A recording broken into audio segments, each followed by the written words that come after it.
Intel's $100 billion gamble, the catastrophic downfall. Consider yourself one of the world's most powerful companies, being in the elite that leads an industry, creating a new future for technology for so long. Consider a titan of a once company. Now, nothing. Despite others passing you by, customers turning their backs, and stock prices plummeting. You watch. You try and win back what is left so badly. You make a bet so reckless it might save you or break everything. This is Intel's story, a $100 billion mistake that has almost brought the company to its knees. How did they go from being a world leader to going bankrupt? Let's break it down. The master plan, IDM 2.0. By the early 2020s, it was unlikely to ignore Intel's downward spiral. At this point, Intel was falling behind in a world where computing power mattered more than ever.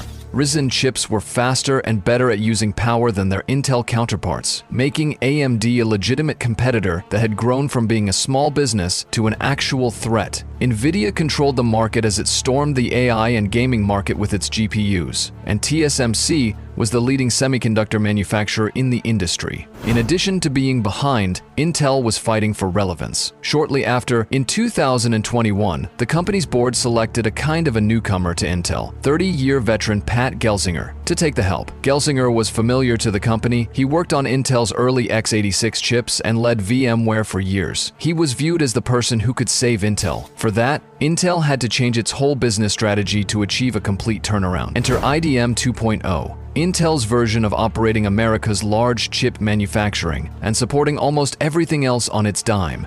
It was a direct challenge to TSMC, which had long been the go-to foundry for companies like Apple, Nvidia, and Qualcomm. If they could open up their manufacturing facilities to the outside world, when they demonstrated the performance of their manufacturing process to the outside world, then they could bring back the market and come back as the global semiconductor powerhouse. The first cracks appear issue.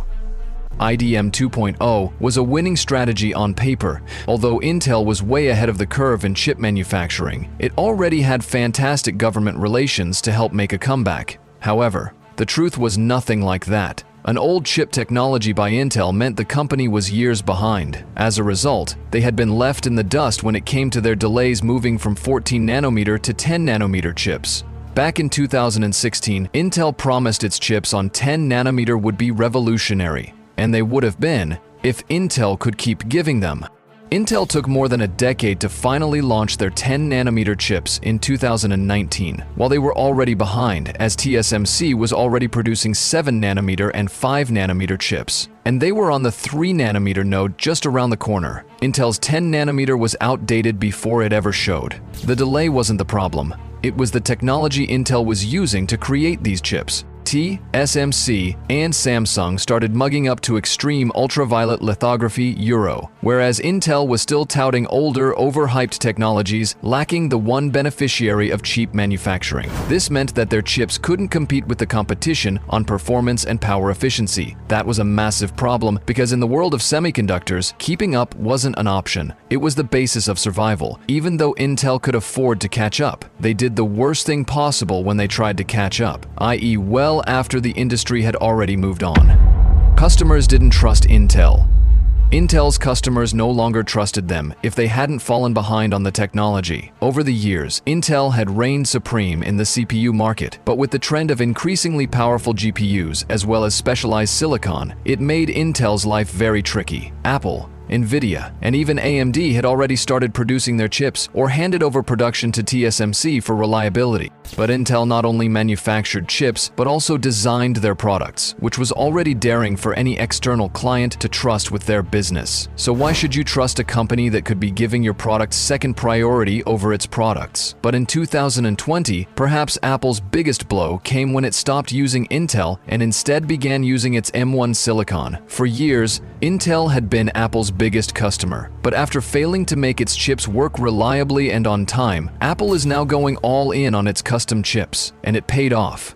The M1 chip fulfilled Intel's promise of exceptional performance and efficiency, and that was Intel losing a key customer. Along with Nvidia, AMD, and even Google, Intel now had no choice but to be an outsider in its field and depend on TSMC to manufacture its chips. The semiconductor boom and bust. and the semiconductor boom became a bust just as Intel thought things couldn't be worse. Demand for chips went up. Laptops, game consoles, and cars all needed more semiconductors during the pandemic. With this surge, Intel hoped to continue indefinitely. IDM 2.0 poured billions to build new factories. By 2023, the market had changed. The chip shortages began to subside, supply chains returned to life, and all of a sudden, the demand Intel maintained for as long as it could wasn't there. What Intel had not foreseen was that the demand for chips would not last forever. They thought that the world would keep buying. But it turns out that new tech trends were occurring. GPUs for AI, data centers and gaming were its customers, in demand while Intel's CPU dominance was failing. Intel's bets, however, had been placed on consumer CPUs, which was by far an area in decline. As the semiconductor market cooled, Intel was stuck with billions of dollars worth of underutilized manufacturing capacity. The downfall, layoffs, lawsuits, and a CEO ousted.